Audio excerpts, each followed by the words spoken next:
Alors, on va enchaîner maintenant sur une session au format table ronde sur les études de genre. Donc, on va enchaîner trois présentations. Une première présentation de Ronan Cantal, qui vient de l'université d'Hitotsubashi, sur le moi autrement et le langage et l'expérience de la masculinité chez les hommes gays japonais. Ensuite, Naoko Osokawa de l'Université des sciences naturelles de Tokyo va nous parler du cas du mot féministe en japonais. Et on terminera avec Amel Cognac, également de l'Université de Tokyo, qui a travaillé sur les mouvements antiféministes en ligne en France et au Japon. Et à la suite de ces trois présentations, vous pourrez poser des questions à nos trois intervenants en format table ronde et ils pourront aussi échanger entre eux, j'imagine. Donc, ça va être très intéressant. Merci beaucoup. Et c'est à vous. Vraiment. Ok, bonjour. Alors, donc, oui, exactement, changement de ton un petit peu. Donc, le sujet, justement, le titre de ma présentation, c'est Dire-moi autrement, langage et expérience de la masculinité chez les hommes gays japonais. Donc, voilà, le déroulé de cette présentation. Je vais commencer par l'introduction. Je vais vous introduire au profil des informans, les observations, l'analyse et enfin la conclusion de cette étude. Donc, tout d'abord, cette présentation s'inscrit dans le cadre de mon mémoire de master à l'université Hitotsubashi, consacré aux masculinités des hommes gays dans le Japon contemporain à partir des récits de vie. Deux questions guident mon analyse. Donc, la première étant comment les hommes gays interagissent-ils avec les masculinités et construisent-ils leur subjectivité dans ce contexte? Et deuxièmement, en quoi ces interactions contribuent-elles soit à la reproduction, soit à la transformation des normes de genre? Donc, j'emploie ici la théorie des masculinités au pluriel, hein, du coup, de la sociologue australienne Rewin Connell, qui rompt avec l'idée d'une masculinité singulière, homogène, pour la penser comme un ensemble pluriel, hiérarchisé et relationnel. La masculinité donc n'est pas une essence, mais c'est un processus social façonné dans l'interaction au sein de rapports de pouvoir. Ainsi, pour répondre à ces questions évoquées précédemment, de mars à octobre de cette année, j'ai mené 16 entretiens semi-directifs avec des hommes gays japonais âgés de 22 à 50 ans, vivant ou ayant grandi dans différentes régions du pays. Les échanges portaient sur leur expérience de la masculinité au fil de leur vie, donc dans différents cercles environnements sociaux, donc que ce soit la famille, l'école ou le travail, et aussi dans la sphère intime. Et donc pour cette présentation, je me concentre sur l'expression langagière genrée, en particulier l'usage des pronoms de première personne. Le langage est traité ici comme un espace de négociation des normes de la masculinité et des rapports de pouvoir permettant de saisir la masculinité non comme une essence, comme je le disais, mais comme une pratique sociale construite dans l'interaction quotidienne. Donc voici comment dire, la présentation justement des informans de cette étude. Donc les participants sont tous japonais, à l'exception d'un, le sujet O, qui est lui est d'origine sino-japonaise. 9 sont dans la vingtaine, 4 la trentaine, 2 dans la quarantaine et un dans la cinquantaine. 9 ont grandi hors des trois grandes aires métropolitaines du Japon, à savoir Tokyo, Nagoya et Osaka. Et seuls 2 y résident aujourd'hui hors de ces zones-là. Les niveaux d'études sont élevés et diversifiés.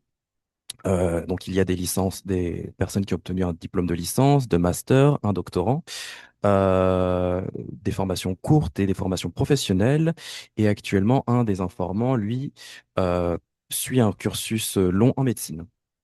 Donc, les professions, elles aussi, couvrent un spectre large. Il y a des étudiants, des employés de bureau, des aides-soignants, un enseignant-chercheur, un fonctionnaire, entre autres.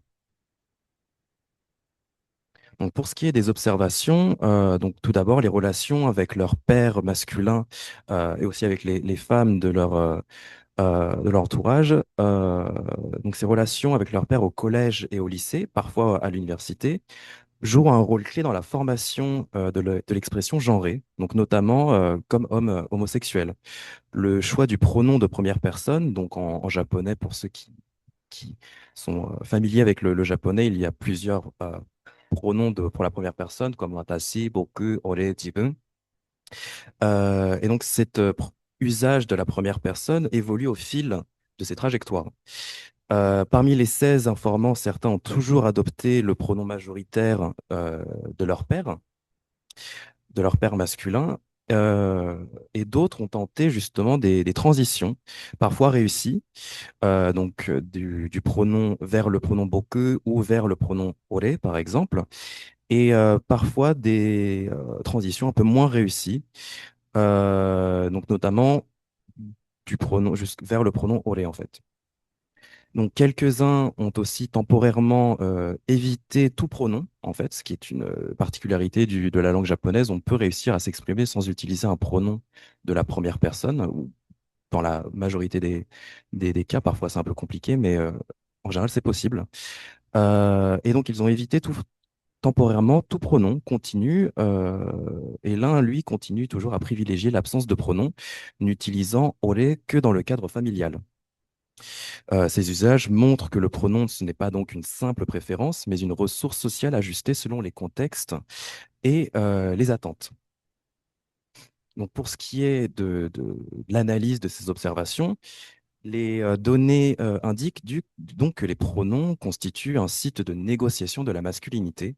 Selon Matsumura et Fushimi, les pronoms forment une hiérarchie symbolique en fonction du degré de masculinité reconnu.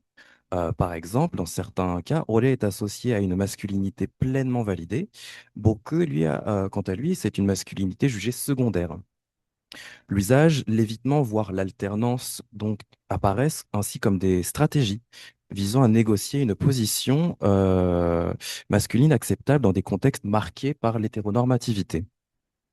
Ces pratiques s'éclairent avec la théorie du doing gender de West Zimmerman, selon lequel le genre se réalise donc dans l'interaction. Le choix d'un pronom, ce n'est pas seulement un choix grammatical, il constitue une performance quotidienne de la masculinité, engageant la lisibilité sociale du sujet. Donc dire ore, employer ore peut s'apparenter à l'activation de codes masculins dominants, et à l'inverse, éviter toute autodésignation, l'utilisation de tout pronom de la première personne peut correspondre à une suspension du jeu normatif. Ensuite, donc pour en revenir à ces cas d'évitement total, cela renvoie à la perte du sujet qui a été analysé par Mano, euh, qui donc refusait de se dire d'utiliser un pronom personnel pour la première personne, revient à résister à l'ordre hétérosexiste inscrit dans la langue. Les récits montrent ici des dynamiques comparables. La difficulté à s'énoncer à la première personne révèle une tension persistante à l'égard des normes disponibles. Ces observations dialoguent enfin avec la performativité du genre, selon Judith Butler.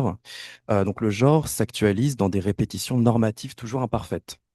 Les usages pronominaux apparaissent comme des lieux à la fois de reproduction et de déstabilisation des normes. Les informant naviguent entre conformité, ajustement et mise à distance, reformulant continuellement leur position dans un ordre qui les reconnaît de manière partielle. On observe par ailleurs que le recours à Boku, lorsque Olé prédomine, peut suggérer une intériorisation des hiérarchies de genre, conduisant certains à se penser comme symboliquement moins légitimes à à la position associée au pronom dominant. Et à l'inverse, l'usage aisé de ore chez certains, chez d'autres, suggère que la masculinité peut, elle, pour le coup, être intériorisée, euh, naturalisée et ne pas toujours être vécue comme une contrainte explicite. La pluralité des trajectoires évite donc une lecture univoque. L'important, ce n'est pas d'ériger un type idéal, mais plutôt de décrire des configurations situées. Et en somme, le langage apparaît donc comme un espace privilégié où s'articulent légitimité de genre, contrainte normative et invention de soi.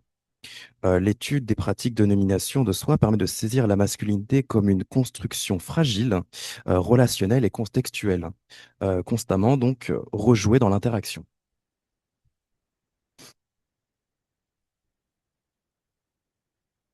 Et donc pour conclure, donc les pronoms, cette étude a analysé la manière dont certains hommes gays japonais mobilisent les pronoms de première personne comme ressource dans la négociation quotidienne de la masculinité, en montrant que des formes comme ore et boku ou leur évitement ne sont pas de simples choix linguistiques, mais des pratiques genrées situées.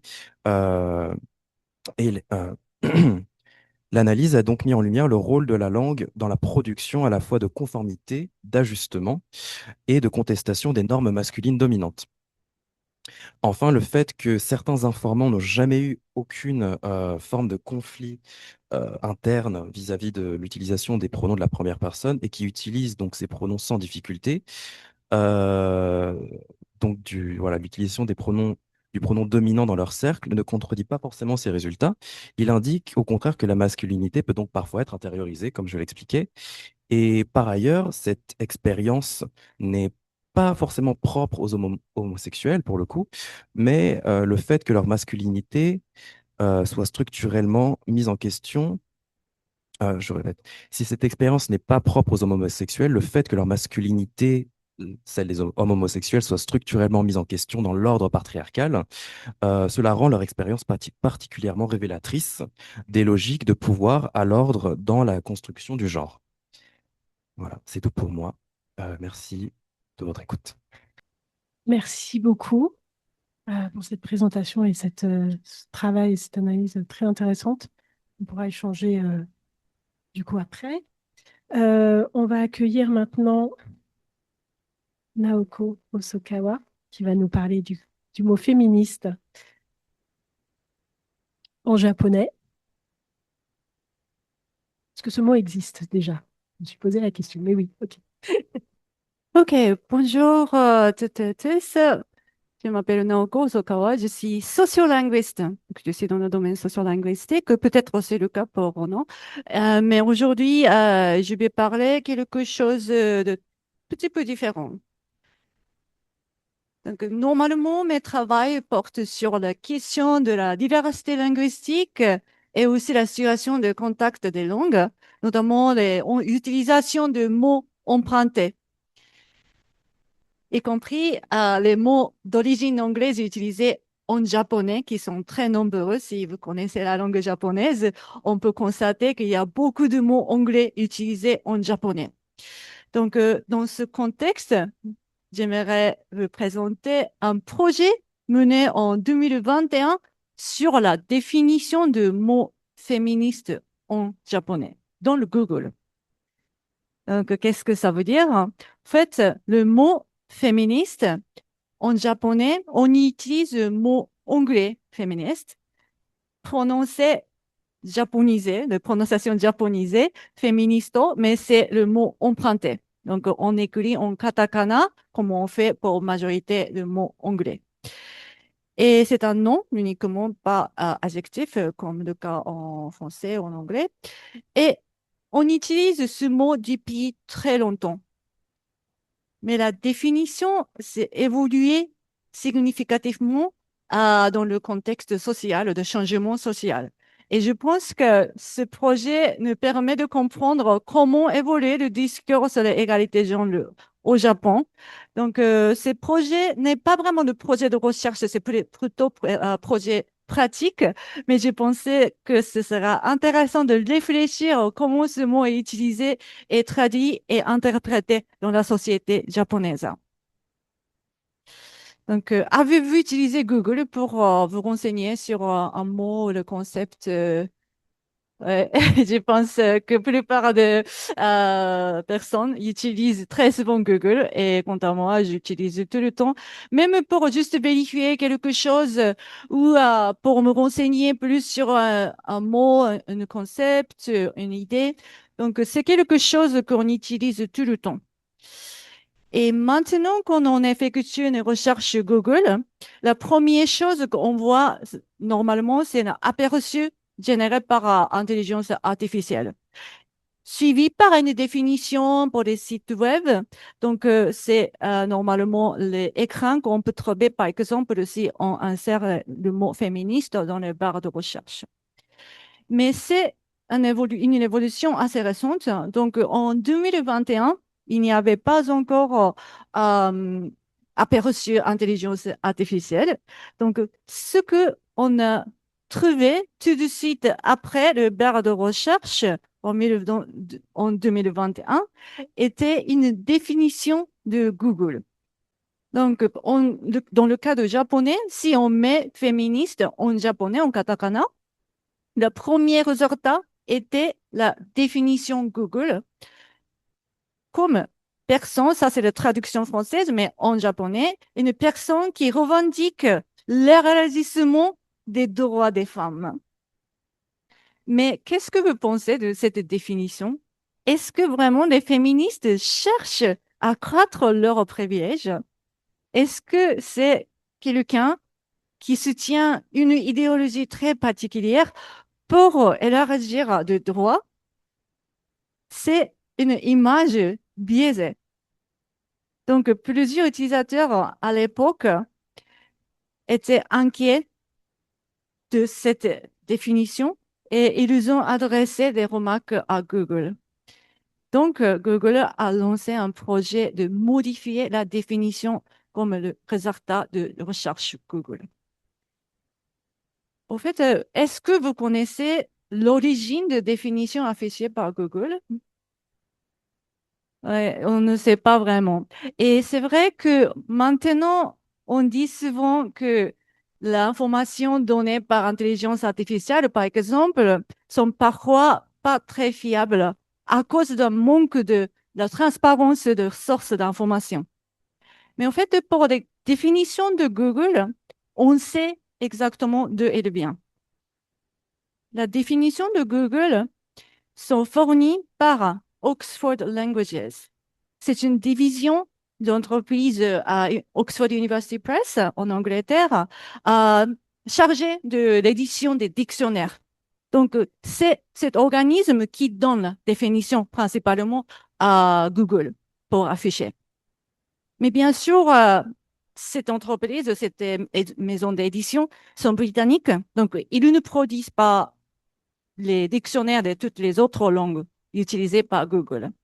Donc, ce qu'ils font, ils utilisent le dictionnaire partenaire choisi par l'équipe linguiste de Oxford University Press ainsi que consultant linguistique extérieur. Et c'est le rôle que j'ai pour ce projet. Donc, j'ai participé à ce projet en tant que consultant linguistique pour la langue japonaise, pour changer la définition japonaise du mot féministe. Donc, ce qu'on a fait, on a regardé tous les dictionnaires partenaires, donc évalués partenaires par Oxford University Press, pour regarder quelles définitions ils ont pour le mot féministe. Et c'était une surprise, mais à l'époque, presque toutes les définitions pour le mot féministe ont donné l'impression que féministe indique vraiment une minorité de la population qui soutient une idéologie particulière, des personnes majorité militantes qui veulent élargir quelque chose pour des femmes. Par exemple, il y avait des définitions comme partisans de la libération des femmes, défenseurs de l'extension des droits des femmes. Et aussi, la situation est encore plus compliquée parce qu'en japonais, il y a deuxième sens pour le mot féministe, même si c'est maintenant obsolète, je n'entends pas très souvent, mais il y a une deuxième définition qui veut dire les hommes qui se montrent attentionnés envers les femmes. Et quelques dictionnaires ont utilisé l'expression assez négative par rapport à ce genre d'homme. Par exemple, homme qui gâte les femmes. Mais comme si il n'était pas très favorable pour les hommes d'être gentils envers les femmes. Donc, c'est un grand problème. Il y a deux définitions qui sont confondues et aussi, il parle comme si ce genre de personne était quelqu'un de très particulier. Donc, Oxford University Press m'a demandé de formuler une nouvelle définition. Comme on ne pouvait pas trouver une définition favorable des dictionnaires partenaires, ce qu'on peut faire est créer une nouvelle définition. Donc, c'était moi qui étais en charge de création de nouvelles définitions. Et ils m'ont demandé de suivre le formulaire utilisé par la plupart de majorité de dictionnaires. Donc, je ne pouvais pas faire la longue définition ou des définitions originales, mais j'ai essayé d'avoir des définitions plus neutres et pas biaisées, comme les autres qu'on a trouvées. Donc, vous pouvez trouver la définition en japonais affichée sur l'écran que j'ai créé, mais en traduction, à peu près, ça veut dire les personnes qui respectent les droits des femmes et revendiquent la suppression des inégalités dont elles sont victimes. Et aussi, j'ai ajouté le deuxième sens avec la note pour dire que ça n'existe pas en anglais. Ça veut dire les hommes qui se montrent attentionnés envers les femmes pour différencier des deux interprétations différentes. Donc, même aujourd'hui, si on met le mot féministe en japonais, et aujourd'hui, pour regarder la définition de Google, il faut mettre le mot anglais define ou même en français définir, on peut trouver la définition Google. Et on peut trouver que c'est le mot féministe, la traduction que j'ai donnée est toujours affichée avec un droit d'auteur 2021 Oxford Languages. Donc, qu'est-ce qu'on peut apprendre de cette anecdote? Et que le rôle de l'empreinte linguistique n'est pas juste lexique. C'est vraiment culturel et on peut comprendre comment on importe concept, une idée étrangère et comment on interprète et traduit. Et comme ça, par la modification de définition pour certains mots, on peut aussi corriger de manière, on peut comprendre certains concepts. Donc, comme les Google, comme vous avez dit, est un outil qu'on utilise tous les jours, j'espère avoir contribué à une compréhension plus juste de ce terme féministe. Donc, c'est la fin de ma présentation. Merci beaucoup pour votre attention. Merci beaucoup, c'était très intéressant. On va passer maintenant à la présentation d'Amal Konya, bonjour, qui est doctorant à l'Université de Tokyo et qui va nous parler de son projet doctoral qui traite de l'analyse des réseaux masculinistes en ligne en France et au Japon. Bonjour.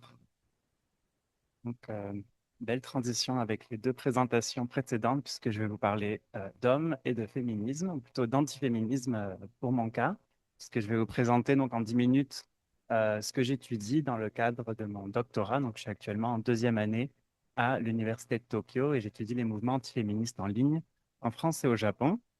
Alors, j'aimerais commencer avec une question. Est-ce que vous pouvez lever la main, s'il vous plaît, si vous avez déjà entendu parler du mot manosphère? En ligne, n'hésitez pas non plus. Donc, dans la salle, on a à peu près la moitié, je dirais, qui a déjà entendu ce terme. Donc, pour l'autre moitié, la manosphère, c'est quoi? Donc, c'est un réseau décentralisé de communautés en ligne violentes, donc principalement constituées d'hommes, qui utilisent plusieurs plateformes, réseaux sociaux, blogs, etc., pour partager des opinions antiféministes et ou misogynes, qu'on peut qualifier aussi de masculinistes. Alors, plus concrètement, vous avez peut-être déjà entendu parler des pick-up artistes, donc les artistes de la drague, qui vont donner des conseils souvent misogynes sur comment draguer dans la rue, ou voire parfois aller jusqu'à promouvoir la culture du viol. Vous avez peut-être aussi entendu parler des involuntary celibates, des incels, donc les célibataires involontaires, qui ont été notamment popularisés avec la série Adolescence récemment sur Netflix, qui a un peu mis en lumière les dérives en fait de ces communautés-là. Et donc la littérature sur ce sujet a permis un petit peu de retracer l'histoire de ces communautés qui ont commencé hors ligne avant Internet dans les années 80, autour des droits des pères, des droits des hommes, qui s'opposaient aux féministes, et puis qui a évolué dans les années 2000, donc en passant sur Internet, qui s'est radicalisé dans les années 2010 avec des mouvements de retrait, de complotistes contre la société qui seraient féminisés, qui discrimineraient les hommes, qui les émasculeraient, avec des nouvelles communautés aujourd'hui qui apparaissent, qui sont davantage en fait répandues sur les réseaux sociaux. Et on a aujourd'hui une mainstreamisation, une banalisation en fait des courants antiféministes sur TikTok, sur Instagram, sur YouTube, Twitter, etc., etc. Alors, pourquoi est-ce que c'est important cette recherche? Pourquoi est-ce que je me suis lancé dedans?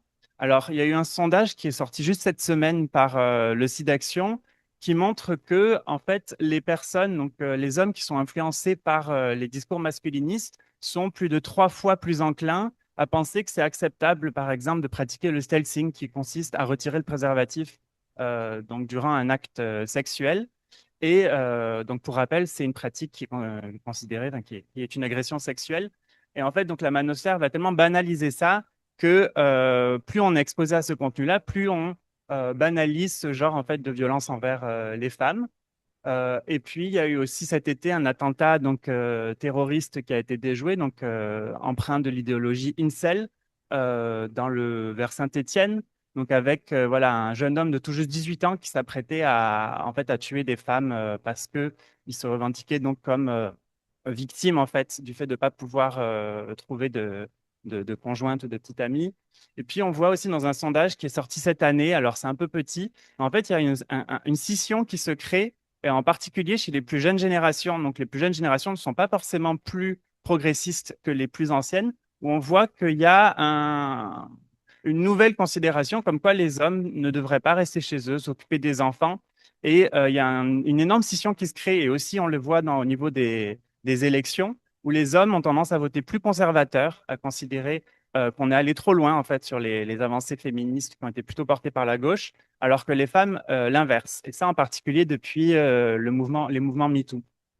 Donc c'est un peu pour toutes ces raisons-là que je pense que il faut faire plus de travail sur ces sujets. Heureusement, il y a un foisonnement de recherche à travers le monde sur les manosphères, sur les courants antiféministes en ligne. Pas tant que ça au Japon et en France, donc il y en a évidemment, mais ma recherche vient aussi un petit peu ajouter donc à ce domaine-là d'études en comparant les sociétés françaises et japonaises à ce sujet-là. Alors, plus concrètement, je cherche à identifier, caractériser et évaluer l'impact de ces réseaux antiféministes et misogynes en ligne en France et au Japon, avec des questions transversales sur comment est-ce que les communautés masculinistes diffusent, circulent et localisent des idées misogynes, antiféministes qui viennent de l'international. Comment aussi est-ce que ces idéologies reproduisent des schémas sexistes, patriarcaux, à travers des pratiques quotidiennes des réseaux sociaux chez les hommes, et en particulier les jeunes hommes, et en fait vont légitimer certaines formes de masculinité euh, dans les sociétés, et puis aussi comment est-ce que le masculinisme s'intègre dans un maillage déjà existant, en fait, beaucoup plus ancien que ça, de normes conservatrices sur le genre, sur les hommes et sur les masculinités. Et donc, pour étudier ça, j'ai différents axes d'études. Donc, je m'intéresse au rôle des technologies notamment, et des plateformes et des entreprises, des big tech, dans cet assemblage masculiniste qui se crée en ligne à travers les réseaux sociaux et leurs algorithmes. J'essaie de faire une cartographie comparative des réseaux. Donc, quels acteurs, quelles plateformes sont utilisées par quelle communauté, avec quelle fréquence, avec quelle amplitude des différentes communautés masculinistes françaises et japonaises, et une matrice aussi de leur répertoire d'actions violentes. Donc, quel type d'actions en fait ils mettent en place contre les féministes ou contre les femmes, et aussi d'étudier le rôle des discours, mais aussi des affects. Donc, comment est-ce que les émotions vont regrouper des hommes ou les dissocier de la société, et enfin d'évaluer l'impact de ces sociétés, de ces communautés au sein de sociétés. Alors, mes méthodologies de recherche, très rapidement, je fais de l'ethnographie en ligne, principalement non participative, donc notamment de la recherche par mots-clés, par profil d'acteur, par analyse des réseaux, des études de cas comparatives entre choses qui peuvent être comparées en fait entre la France et le Japon, et des entretiens semi-directifs à la fois avec des expertes et créatrices de contenu féministes, et aussi avec des créateurs de contenu masculinistes, avec l'idée qu'en fait, il faut aussi donner la parole aux personnes concernées pour comprendre pourquoi, comment et les tenants, les aboutissants de leurs engagements. Et enfin, une analyse mixte comparative interdiscursive, c'est un grand mot pour dire que j'essaie de voir un petit peu comment est-ce que les concepts sont transposés de l'ère culturelle anglophone aux aires francophones et japonophones. Alors, quelques éléments que je peux vous dire sur l'état de mes recherches. J'en suis à la fin de ma première année, donc c'est encore un peu nouveau. On peut voir, donc, comme je disais, qu'il y a, avec l'effet des réseaux sociaux, des chambres d'écho qui se créent avec des algorithmes qui vont enfermer les hommes, et en particulier des jeunes hommes, dans des chambres en fait très antiféministes, parfois très nocives pour leur santé mentale. Aussi une gamification, une ludification de la politique. On va avoir des raids un petit peu avec un langage comme dans les jeux vidéo, des raids contre les comptes féministes. On va avoir en fait cette idée d'aller se battre un peu en mode, comme une guerre des sexes entre les hommes et les femmes. Et comme je disais, une commercialisation très lucrative. Donc ça rapporte de l'argent aujourd'hui d'être antiféministe en ligne. Ça rapporte même beaucoup d'argent. Et ça vient donc se soutenir en soi-même. Il y a tout un business model qui existe. Et ça va avoir un impact aussi qui est moins étudié sur les femmes et les féministes qui créent du contenu en ligne, puisqu'il va y avoir de l'intimidation, on va dire, non organisée à travers les algorithmes et aussi organisée à travers ces fameux raids. Et in fine, ça va réduire en fait leur capacité d'action et leur capacité à être entendus en ligne, avec une conséquence, on l'a entendu précédemment, où le féminisme, en fait, ça va être vu comme très négatif parce que il va être notamment critiqué et déformé par ces communautés-là. Un impact aussi donc sur les garçons et les jeunes hommes, avec ce risque d'endoctrinement qui peut mener à des tentatives d'attentat, comme je le mentionnais, et donc sur la société dans l'ensemble, avec un mainstreaming de l'antiféminisme sur toutes les plateformes, et donc finalement une perpétuation des violences et des inégalités sexistes. Alors, je pourrais vous en parler pendant des heures, mais je vais essayer de conclure rapidement.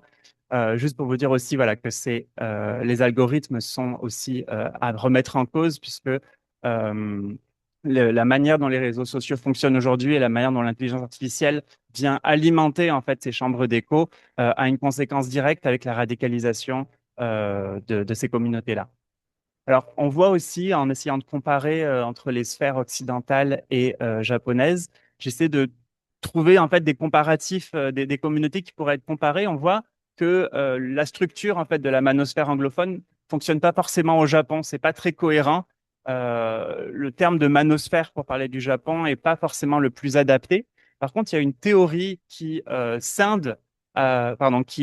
qui réunit assez bien les communautés japonaises, qui est la théorie des hommes faibles, Jaksha Danseron.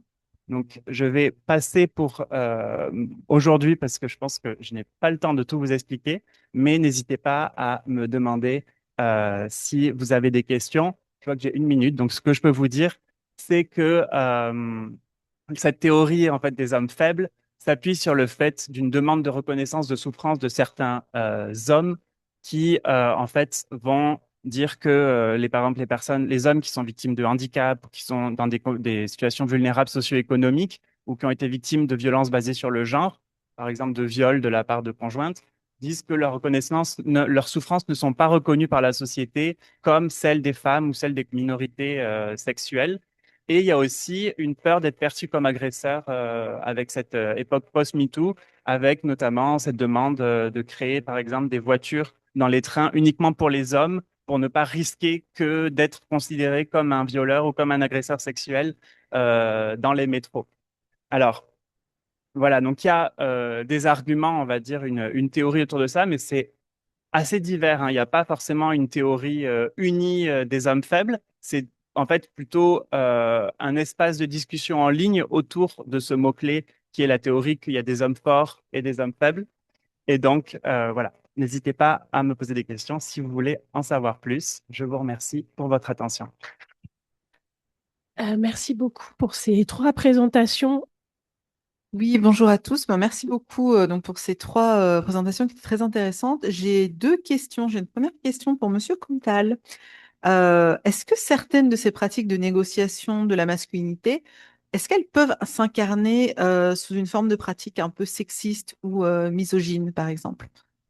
Alors, oui, oui, oui, oui. Alors, pour le coup, n'a pas forcément été observé justement dans les communautés gays japonaises, mais pour le moment, ça a déjà été plus ou moins observé dans les pays anglophones, dans les communautés anglophones, où justement dans certains établissements LGBT gays, où justement il y a des pratiques, des actes considérés misogynes ou sexistes envers les femmes euh,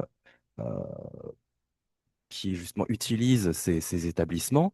Donc le discours peut être un peu plus nuancé. Certaines personnes pensent que ce sont parce que ce sont des femmes qu'elles sont justement discriminées. D'autres personnes pensent que c'est parce que leur expression genrée ne correspond pas complètement avec leur propre genre, c'est-à-dire que ces femmes ne n'agissent pas en tant que femmes et que cela déplaît justement à ces hommes qui, euh, d'un point de vue théorique, agissent comme une sorte de garde-fou du système patriarcal en fait. Mais donc c'est encore à voir pour ce qui en est de la communauté japonaise et donc c'est ce que j'essaierai de faire personnellement pour mon doctorat. Voilà. Merci.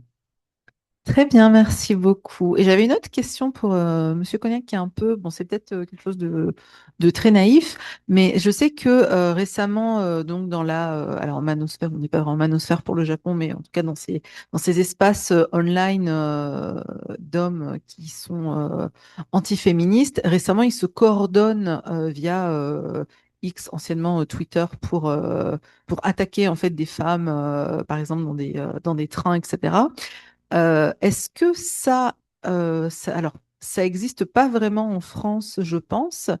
Et est-ce que vous pensez que cette différence de faire des actions dans la vraie vie au lieu de rester en ligne, ça vient du fait qu'on n'a pas vraiment le même type de masculiniste au Japon et en France, où par exemple les pick-up artistes, c'est pas vraiment la même chose au Japon. Bon, alors c'est toujours du norme pas très agressif, mais c'est quand même moins agressif que ce qu'on peut trouver dans les contenus en ligne, par exemple, surtout français et américains, où c'est plutôt de l'agression sexuelle en général. Donc, est-ce que vous pensez que ça peut avoir une différence avec la typologie en fait de ces personnes-là qui ne se coordonnent pas dans la vraie vie en Europe, surtout en France et aux États-Unis par rapport au Japon, où au Japon, ils veulent vraiment particulièrement moins que faire des raids online comme font comment dire, les masculinistes français ou américains, ils font des événements, enfin des événements, ils font des actions en tout cas IRL. Donc, est-ce que vous pensez que enfin, d'où ça peut venir? Voilà, merci beaucoup. Merci beaucoup pour la question. Alors,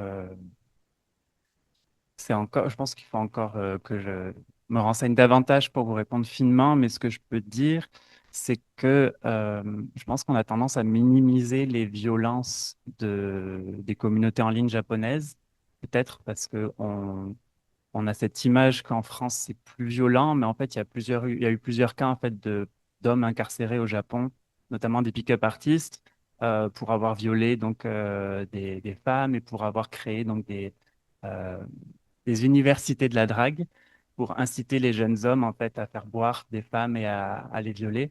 Et donc il y a eu tout un réseau qui a été démantelé récemment avec donc des rencontres et peut-être des manuels scolaires de la drague, etc. Au Japon. Donc il y a quand même cet univers-là qui existe. Je pense qu'il est moins répandu qu'en France. C'est peut-être pour ça qu'il y a une vision que c'est moins violent parce que la plupart des artistes de la drague japonais sont plus bon enfants et on va dire cherchent davantage à recevoir un numéro de téléphone et à faire du chiffre sur les réseaux sociaux plutôt qu'à aller plus loin dans des pratiques, on va dire, violentes. Euh, mais effectivement, il y a sûrement de ça, donc de, comment dire, il y a une manière de se regrouper différemment. Donc, comme vous l'avez dit, sur X au Japon, en France, on va avoir beaucoup les réseaux privés qui vont être centralisés un peu autour d'un gourou sur notamment Telegram qui va envoyer du contenu, aussi des communautés hors ligne qui vont se rencontrer entre hommes en fait pour se renforcer aussi dans leur lutte masculiniste. Voilà, donc je peux pas vous en dire précisément plus. C'est assez confus parce qu'il y a beaucoup de choses qui existent dans les deux pays. Donc c'est dur de dire ça existe qu'au Japon, ça existe qu'en France. Mais voilà ce que je peux dire pour le moment. Merci. Merci, Aurélie. Merci beaucoup à tous les trois pour vraiment cette session, c'était très intéressant. J'ai une question à propos du masculinisme, c'est est-ce que le droit arrive à rattraper un petit peu à la fois, donc s'il y a des tentatives d'attentat ou d'agression, on imagine très bien que les gens qui ont promu comme un apologie du terrorisme pourraient être poursuivis. Et le deuxième point, c'est un petit peu aussi au niveau du droit, mais c'est sur ces réseaux sociaux, en fait, est-ce qu'il n'y a pas des moyens de démonétiser en fait ces machines à fric, parce que vous dites très bien que en fait, c'est la création du contenu pour faire de l'argent et qu'il y a des conséquences très graves derrière. On sait que dans les réseaux sociaux, enfin, il y a beaucoup de cas en fait, où il est possible de démonétiser ces comptes, ce qui fait perdre énormément d'influence. Mais est-ce qu'au Japon et en France, il y a cette tentative de rattraper ces comptes? Merci pour votre question. Je vous laisserai peut-être si vous avez des compléments à ajouter, mais pour ce qui est du droit, alors oui, mais pas assez. En tout cas, à mon avis, il y a des choses qui sont faites. Au Japon, on voit, comme je disais, que donc, certains des antiféministes politiciens que j'ai montrés sont en prison aujourd'hui, ou en tout cas ont été inculpés pour différents cas d'attaques contre des groupes féministes, des organisations. Donc, en fait, eux-mêmes tentent de faire des procès à des organisations féministes, puis ça se retourne un peu contre eux puisqu'elles sont attaquées en diffamation. Donc, le droit est utilisé aussi en fait par ces communautés-là. Pour l'instant, la société japonaise est résiliente dans le sens où elle n'est pas tombée, on va dire, dans le panneau de leur donner raison ou quoi sur les accusations qu'ils peuvent faire aux organisations féministes. Maintenant, en France et au Japon, les comptes sont désactivés quand il y a des dérives, mais un compte désactivé, il y en a 10 autres qui sont créés. Donc en fait, c'est un peu une rustine qu'on met sur une fuite qui arrive pas vraiment à, voilà, à résoudre le problème. Et je pense qu'il faut attaquer un petit peu plus à la base, donc les algorithmes et les entreprises qui sont responsables en fait de la diffusion de ces contenus-là, pour que soient intégrés en fait dans les politiques d'usage de ces compagnies la lutte contre les discours de haine. Et donc il y a notamment un ouvrage de Christine Lamy, si je ne me trompe pas, qui montre qu'en fait sur tout ce qui est lutte contre le terrorisme, on a tendance à maximiser le lutte contre le terrorisme religieux et à minimiser, en fait, avec une approche un peu de minimisation des violences envers les femmes, tout ce qui est lutte contre le terrorisme masculiniste. Donc ça, plutôt en Occident, mais je pense que ça s'applique aussi au Japon. Où on a tendance à vraiment minimiser, en fait, que ces communautés, en particulier les incels, peuvent aller jusqu'à l'acte terroriste et que ça peut être qualifié d'acte terroriste basé sur le genre. Donc, à mon avis, à ce niveau-là, il y a encore beaucoup d'avancées au niveau de la loi et au niveau des mentalités pour faire comprendre que, voilà, que ce soit du féminicide jusqu'à l'acte terroriste, on tue en raison du genre et la loi est pas encore là pour répondre à ce problème-là. Merci beaucoup. Alors moi, j'ai une petite question à tiroir pour vous trois d'ailleurs. Alors, je vais commencer par votre présentation, Renan, parce que si je ne me trompe pas, dans les personnes que vous avez interrogées, il y avait quand même plusieurs générations, et c'était savoir si justement l'évolution de l'utilisation des pronoms changeait voilà, au cours des générations, et si du coup cette définition-là de la masculinité gay, est-ce qu'elle s'inscrit un peu aussi dans ce mouvement de redéfinition ou de définition de la masculinité qu'on voit au niveau mondial actuellement? Et du coup, ma troisième question, c'était d'ailleurs, est-ce que cette notion de masculinité, est-ce qu'elle est vraiment différente au Japon ou est-ce elle est un peu semblable à ce qu'on retrouve en France et dans le monde actuellement? Désolée un peu. Alors, c'est vrai que donc parmi les 16 informants que j'ai interrogés, effectivement, il y en a 5 ou 6 qui, pour le coup, sont dans la trentaine, quarantaine, cinquantaine.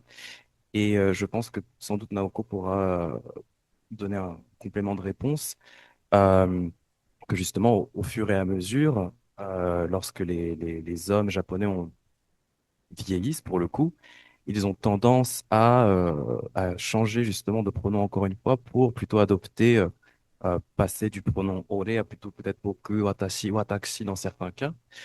Donc effectivement, il y a une transition en fonction de l'âge, mais plus que l'âge, je pense qu'il y a aussi des facteurs comme la classe sociale, par exemple, ou encore des facteurs comme comment dire, la, le, le régionalisme, disons, en fait. Si on est issu d'un milieu urbain ou d'un milieu rural, on aura davantage encore à utiliser certains pronoms plutôt que d'autres. Euh, et pour ce qui était donc du... Ah oui, donc une redéfinition de la masculinité, euh, qui était donc la troisième question, c'est ça? Est-ce que cette définition de la masculinité gay, est-ce qu'elle s'inscrit aussi dans ce qu'on peut voir aussi dans les développements masculinité, masculinisme, mouvement antiféministe? Est-ce que il y a un petit parallèle ou pas forcément?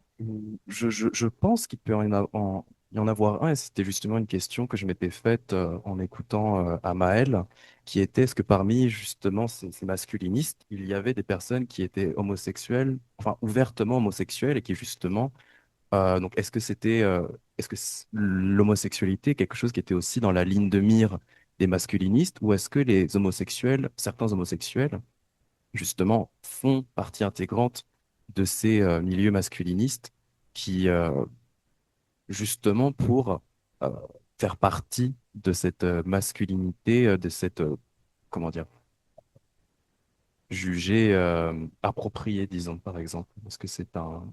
Ouais, ouais, c'est... Alors, oui, malheureusement, il n'y a pas d'intersectionnalité avec, on va dire, les personnes homosexuelles qui seraient moins antiféministes ou moins misogynes. En fait, au Japon, comme en France, je pense qu'il y a un mouvement en ce moment de dissociation des luttes trans, notamment au sein des communautés LGB, donc les lesbiennes, gays et bisexuels qui se dissocient en fait des personnes transgenres et des organisations japonaises, si je me trompe pas, homosexuelles, qui disent, voilà, nous, on défend les droits des personnes gays, mais pas des personnes trans. Donc, il y a un discours anti-genre. En fait, j'ai une question pour chacun d'entre vous. Au risque de créer une controverse, je vais faire ladies first et je vais poser une question à Naoko d'abord. Alors, est-ce que dans la définition que Google vous a autorisé à faire, j'ai l'impression que c'était un petit peu un contrat comme ça, on vous a demandé de faire une définition, il fallait répondre en respectant une charte. Est-ce que vous avez pu négocier ou en tout cas parler de mettre une ligne sur des références historiques, par exemple que les mouvements féministes au Japon ont été portés par Hiratsuka Raicho à l'époque Meiji Taisho, et plus récemment Tanaka Mitsu ou Eno Chizuko. Parce que c'est évidemment pas, pas marqué là dans le résultat. Et je me posais la question si à un moment donné vous aviez pu un petit peu peut-être pousser cette porte-là ou pas. Voilà. Première question. Merci. Tu réponds maintenant, oui. Merci beaucoup pour la question. En fait, j'ai mentionné brièvement, mais c'était la partie de la définition dictionnaire de recherche à Google. Donc, ce n'est pas le contenu comme, par exemple, Wikipédia, où il y a plein d'informations sur l'histoire, sur le mouvement social, mais c'était plutôt vraiment linguistiquement ce que ça veut dire le mot. Donc, ils m'ont demandé vraiment suivre le formulaire utilisé par dictionnaire, donc une ligne, pas plus long, pas plus court, et aussi très neutre. Donc, comme ça, bien sûr, il y a beaucoup d'idées qui m'est venues pendant les recherches, mais je suis restée vraiment très neutre pour ne pas contenir aucune expression biaisée. C'était l'objectif. Donc, après, si quelqu'un cherche sur Google, il y a beaucoup d'autres résultats qui nous racontent l'histoire sur les autres choses. Donc, la partie de définition, c'était vraiment linguistique. Donc, c'est vrai que ouais, ça aurait été intéressant d'écrire un petit article sur le sujet, mais c'était pas l'occasion pour écrire ce genre de choses. C'est juste parce que des fois, dans certains dictionnaires, certes, les lignes sont très courtes, mais on a entre parenthèses, voir un tel, voir Oui, c'est des vrai. références à des noms propres, par exemple. C'est vrai. Là, c'était Mais pas pour possible. le cas de Google, c'était vraiment tout d'abord le mot, la définition de mot, et le reste était l'utilisateur a décidé qu'ils continuent et le vont regarder. Donc, oui, ce n'était pas le cas de dictionnaire un peu encyclopédique. Donc, ouais, c'était un peu dommage, mais ouais, c'était le formule qu'il utilise chez Google. Ouais. Merci. J'avais une question pour vous aussi, si c'est possible. On peut se poser des questions. En fait, j'étais très intéressé par votre présentation et un des sondages que je montrais avait aussi une rubrique sur en fait quel pourcentage de la population se considère comme féministe. Et le Japon est tout dernier, à 16%. Donc hommes comme femmes se considèrent très peu comme féministes. Et quand j'ai vu votre définition, enfin, la définition Google, je me suis dit, c'est vrai que j'ai l'impression que ça retranscrit un peu la définition du Women's Lib, donc notamment de Inoue Teruko, donc qui est en fait plus une émancipation des femmes, là où l'ONU va axer davantage sur l'égalité des genres, essayer d'avoir un langage un peu dépolitisé, sortir en fait d'une approche femme pour entrer dans une approche un peu plus neutralisée de on veut l'égalité entre les hommes et les femmes ou quoi. Et je me demandais un petit peu pourquoi ou quels étaient les enjeux de parler d'émancipation des femmes, ou en tout cas, je ne sais plus comment c'est formulé, de l'élimination des discriminations envers les femmes, plutôt que d'égalité des genres. Quels enjeux vous voyez derrière ça? Oui, merci beaucoup pour la question. Et je pense que c'est une question très pertinente parce que c'est vrai qu'au Japon, il n'y a pas beaucoup de personnes qui se définissent comme féministes. Et je pense que c'est personnellement causé par le fait que les Japonais, la population japonaise en général, n'aime pas s'associer à une certaine idéologie. Donc, par exemple, engagé dans la politique, c'est parfois déjà mal vu. Donc, il veut se cacher s'il soutient une idéologie politique ou idée particulière. Donc, si on formule la définition comme quelqu'un qui soutient cette idée ou ce projet, ça peut être plus difficile quelqu'un de s'associer à cette idée. Donc, je voulais plutôt créer une image de personne qui veut lutter contre la situation injuste, mais pas quelqu'un qui veut soutenir un mouvement particulier. Donc, je pense que c'est lié au contexte social de la population japonaise. Ouais, et je pense que c'est différent, par exemple, de pays à pays, donc c'est vraiment culturel aussi. Merci beaucoup pour cette question. J'ai aussi une question à Maëlle. Donc, on va se poser la question comme ça. Quand tu as parlé de réseaux sociaux, ça m'est venu tout de suite cet forum Internet qui s'appelle Garage Channel. Je ne sais pas si tu as pas entendu parler. J'ai un collègue qui travaille sur ce forum pour analyser discours populaires sur certaines idées.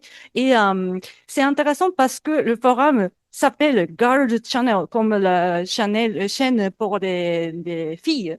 Et donc, j'ai demandé à ce collègue, est-ce que ça veut dire que les participants de ce forum sont des filles ou des femmes? Et il a dit, non, pas du tout. En fait, c'est un des forums plus populaires au Japon. Quand il s'agit de forums anonymes.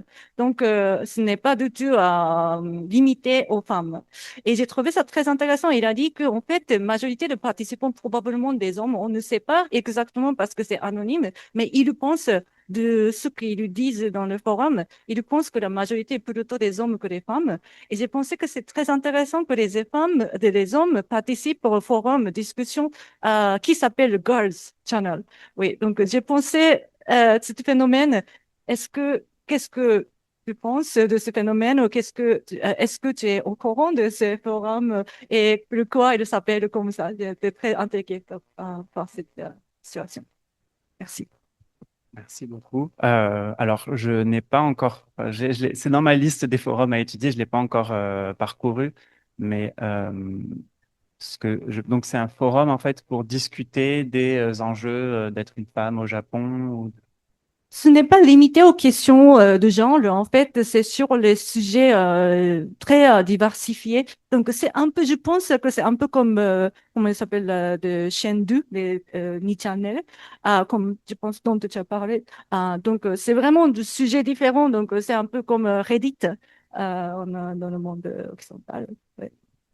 Ce que ça m'évoque, c'est que depuis la création donc, des réseaux sur Internet, donc comme Nichannelu, qui a été créé en 99, donc tout début d'Internet, les réseaux en ligne au Japon sont assez masculins.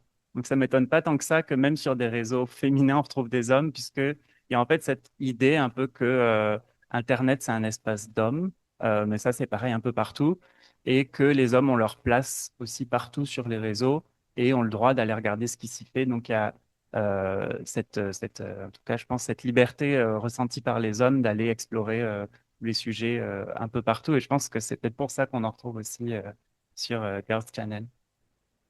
C'est intéressant de comparer ce qu'ils disent dans les Girl Channel ou d'autres forums comme Channel. S'il y a une tendance d'opinion par rapport aux gens, ça peut être très intéressant, je pense. Merci. Merci. Je pense qu'on peut repasser à une question dans l'audience. Oui, donc très rapidement, ma question pour Ronan, est-ce que vous regardez également les œuvres de fiction, comme par exemple Kino Namita Beta? Parce que je pense qu'il y a peut-être des choses à pick up, à récupérer dans l'utilisation des langages, des personnages voilà, qui sont très out, des personnages qui sont plus closeted, qui sont plus ou moins gays, on va dire. Voilà, c'était juste une question, une curiosité que j'ai. Parce que j'aime beaucoup les représentations des communautés, comme vous avez pu le voir hier avec les geishas. Donc, je me dis peut-être que bon, c'est de la fiction, c'est scripté, et peut-être qu'il y a quelque chose à apprendre de ce côté-là, encore une fois, sur cette idée de beaucoup olé pour les hommes gays. Oui, alors merci beaucoup pour votre question. Euh, J'avoue que pour le coup, ce n'est pas quelque chose auquel j'ai vraiment fait attention, étant donné que justement ces études de, comment dire, études d'œuvres médiatiques, en fait, c'est quelque chose qui est déjà relativement d'assez fait, donc c'est pas quelque chose auquel j'avais voulu jeter un coup d'œil, mais effectivement, oui, je pense que ça peut être assez.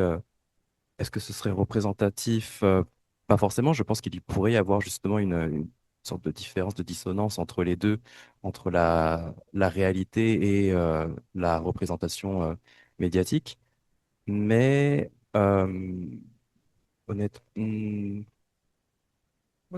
Au moins peut-être juste une suggestion, mhm, peut-être utiliser cette référence dans vos prochains questionnaires avec vos prochains informant. Parce que moi, je sais que, par exemple, quand je suis avec des Maïko en direct, j'ai un moment avec elles, je leur pose la question, qu'est-ce que vous pensez de Maiko Sanchino Makanai-san? Et elle me dit souvent, j'ai lu le manga ou j'ai vu la série, j'ai vu l'animé, j'aime beaucoup. Enfin, après, elles élaborent un petit peu là-dessus. C'est un icebreaker qui est, je pense, assez intéressant. Au moins, peut-être, voilà, une suggestion euh, pour vos prochaines interviews. merci. Oui, merci pour toutes vos présentations très intéressantes. J'avais des questions pour vous trois, mais Amael a plus ou moins volé ma question à Naoko. Donc, ma première question, enfin mes premières questions, j'ai deux questions pour Ronan. Ma première question serait, est-ce que l'emploi des différents pronoms personnels par les hommes gays japonais est situationnel? Est-ce qu'ils changent de pronom en fonction de leur interlocuteur, interlocutrice? Et aussi, ce serait ma première question, et je me demandais aussi si, enfin, la plupart de vos participants semblent utiliser des pronoms typiquement masculins comme beaucoup ore. Mais est-ce que vous avez certains participants qui utilisent plus ou moins watashi, par exemple, ou qui utilisent atashi? Parce que j'ai déjà rencontré des hommes gays qui utilisent atashi, par exemple, et atashi, c'est considéré comme typiquement féminin. Est-ce que vous auriez ce genre de participants aussi? Donc, on va commencer par Ronan, puis après, ouais.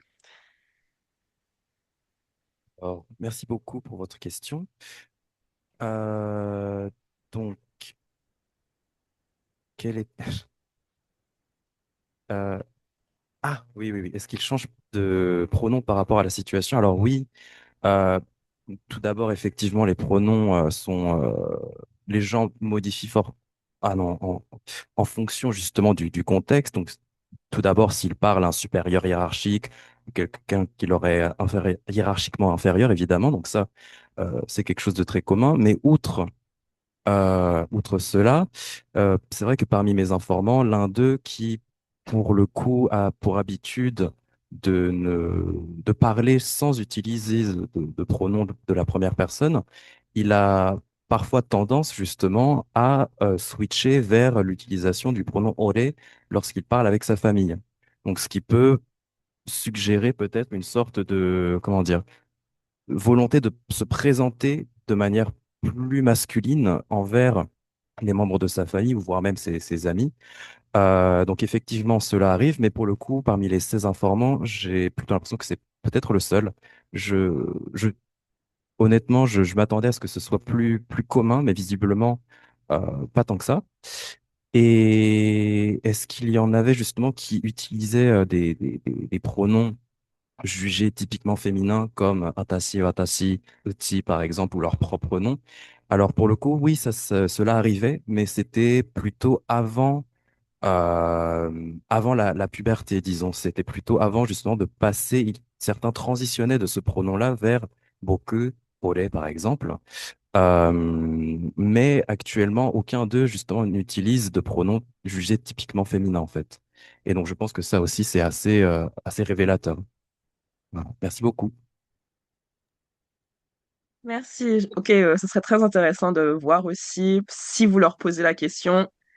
Enfin, vous dites que ils ont transitionné vers ce genre, vers des prénoms plus, entre guillemets, masculins après la puberté. Moi, ça m'intéresserait de voir si, s'ils sont entourés de personnes de la communauté LGBTQ, est-ce qu'ils pourraient retourner vers ce genre de pronoms ou à quel point est-ce que l'identité de leur interlocuteur, pas juste leur statut social, mais est-ce que si c'est quelqu'un qui savent être de la même communauté qu'eux, est-ce ça pourrait influencer la manière dont ils se réfèrent avec leurs pronoms, etc. Enfin, ce serait intéressant pour moi de savoir ce genre de choses dans le futur. Mais oui, merci. Et Alors oui, oui, merci beaucoup. C'est une très bonne suggestion et j'essaierai de creuser ça justement pour mes recherches euh, suivantes. Merci beaucoup. merci. Et ma question pour Amael, ce serait, est-ce que c'est compliqué pour toi de trouver des masculinistes à interviewer jusqu'à maintenant? Est-ce que ta double identité en tant qu'homme, mais aussi de chercheur, est-ce que ça freine les intervenants que tu essayes de recruter? Ou est-ce qu'au contraire, ils se disent que, oh, enfin, est-ce que c'est positif ou est-ce que c'est négatif en général? Est-ce que ça les freine pour participer à ta recherche ou est-ce qu'ils sont plus intéressés au contraire d'avoir peut-être un tremplin pour partager leurs idées, etc. Merci pour la question. Je me pose la même question. En fait, j'ai pas encore commencé les entretiens avec les créateurs de contenu masculiniste, donc je vais voir. Mon hypothèse, c'est que ce sera plus facile de les recruter en France qu'au Japon, mais ma tutrice de thèse, donc à Todai, pense qu'au Japon, ce sera aussi faisable dans le sens où ça peut être intéressant en fait pour eux de parler avec un étranger avec un homme. Et c'est vrai que ma positionnalité d'homme sert dans le sens où, bon, avant de faire ce doctorat, j'ai travaillé 3 ans sur des projets plutôt de développement d'égalité de genre en Europe et en Afrique. Et c'est vrai qu'on venait souvent me voir en me disant des commentaires assez sexistes ou antiféministes. Et je pense que peut-être que ces personnes ne se seraient pas permis de faire ces commentaires-là si la personne responsable du projet avait été une femme, ou même quand je présente donc mes travaux dans des cercles académiques, parfois on vient me voir en me disant c'est intéressant, mais bon, moi je suis quand même antiféministe parce que ceci ou cela. Et je pense encore une fois qu'il y a une sorte de complicité homosociale du fait d'être un homme que voilà, j'essaie d'exploiter et puis aussi de conscientiser, d'analyser dans mes travaux. Merci beaucoup et merci beaucoup à vous trois pour ces présentations et vos travaux. Je pense que j'aurai plaisir à voir, j'espère, les prochaines JFR ou à d'autres occasions, les résultats de ce que vous faites. Je pense qu'on peut applaudir à nouveau Naoko, Roland et Amael.